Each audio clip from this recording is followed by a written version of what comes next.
AI is taking over our jobs. Recently on the news, 161 stores, retail stores, have closed down in the past 2 weeks. Now, companies closing down has been around for the last couple of years. It's been happening all over the world, so it's nothing new. We're actually transitioning, we're truly over and past that AI space, and we're transitioning into a totally new age and space. However, as human beings, we haven't fully evolved quite as yet to that age. I want you to think about your job, your current job.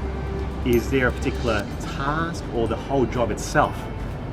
Can it be taken over by a robot or program?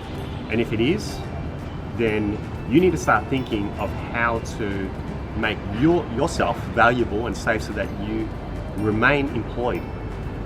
And where it's heading, so I want to give you some key tips on where it is heading that's going to help you stay employed, is being creative. We're constantly coming up with ideas, new things, new ways of doing things. So creativity is key because AI can't replicate creativity. The second part is customer experience. Because we're more and more disengaged, we still want that human interaction. We want to feel special. So having that experience, enjoyable experience, is what people pay for these days. And they'll pay big money for it as well. Thirdly, process improvement. Looking for things that can be streamlined, done better, more efficiently. If you're focused on your role on how to do that better, companies want that. They're always looking to do things better and get better results.